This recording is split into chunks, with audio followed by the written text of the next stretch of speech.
Assalamualaikum warahmatullahi wabarakatuh. Perkenalkan, nama saya Rozita. Saya dari Prodi Perbankan Syariah semester 3.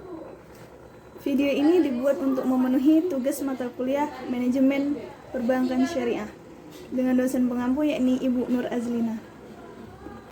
Pandangan riba dari artikel Saudara Didi Suwardi, Tangerang, Banten, Indonesia 2019.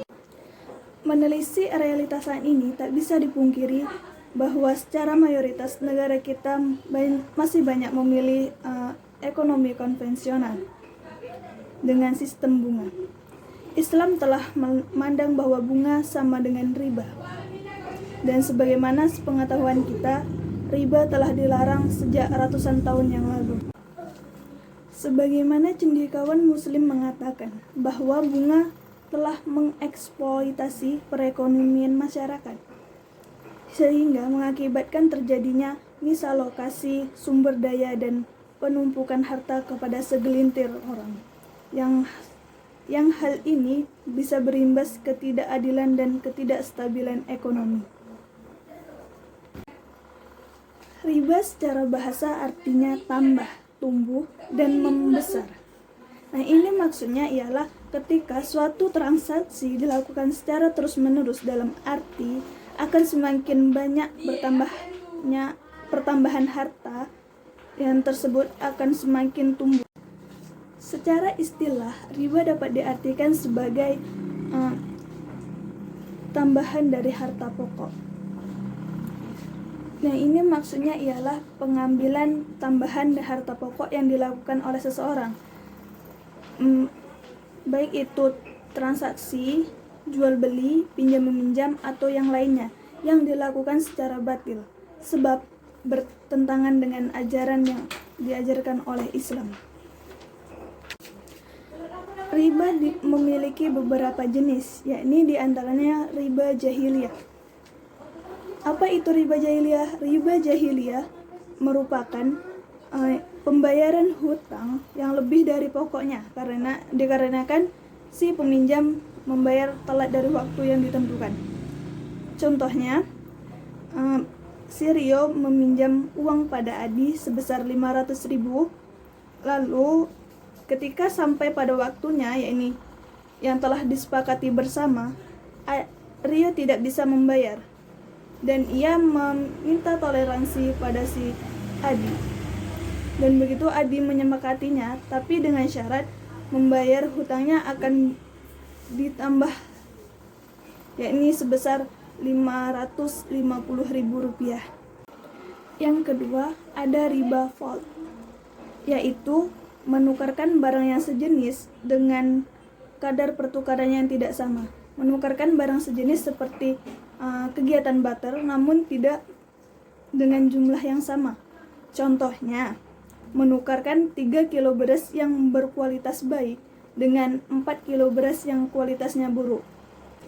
Yang ketiga yakni riba nasi'ah, yaitu adanya tambahan yang dari peminjam berdasarkan waktu yang telah ditetapkan dan disepakati.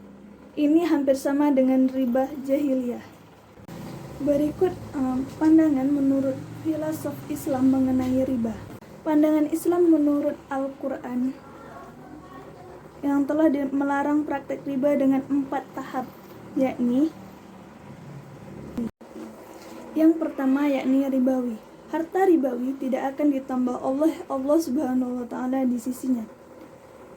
Dan sesuatu riba yang kamu berikan agar menambah pada harta manusia, maka riba itu tidak akan menambah di sisi Allah. Quran Surah Ar-Rum ayat 39. Yang kedua, Allah mengancam kepada manusia agar mereka tidak memakan harta riba, dan disebabkan mereka memakan riba padahal sesungguhnya mereka adalah dilarang darinya, dan karena mereka memakan harta orang dengan jalan yang batil, kami telah menyediakan untuk orang-orang kafir di antara mereka itu siksa yang pedih. Quran Surah An-Nisa ayat 161. Dan yang ketiga, Allah Subhanahu wa Ta'ala mengharamkan riba karena memberatkan. Yang keempat, Allah dengan jelas dan tegas mengharamkan riba dengan jenis apapun. Hai orang-orang beriman, bertakwalah kepada Allah dan tinggalkan sisa-sisa riba jika kamu orang yang beriman. Adapun pandangan Islam berdasarkan hadis Nabi SAW yang diriwayatkan oleh Abu Sa'id Al-Khudri bahwa Rasulullah SAW pernah bersabda, emas hendaklah dibayar dengan emas, perak dengan perak, gandum dengan gandum, tepung dengan tepung, kurma dengan kurma, garam dengan garam. Bayaran harus di tangan ke tangan atau cash. Dan barang siapa memberi tambahan atau meminta tambahan, sesungguhnya ia telah berurusan dengan riba. Penerima dan pembeli sama-sama bermasalah.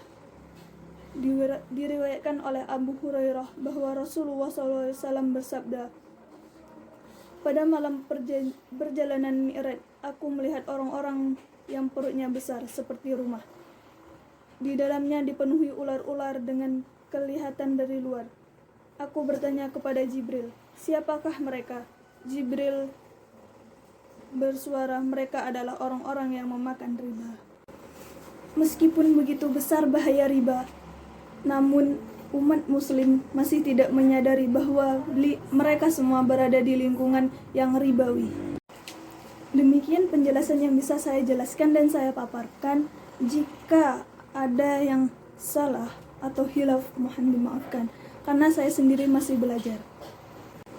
Wassalamualaikum warahmatullahi wabarakatuh. Selamat menonton, terima kasih.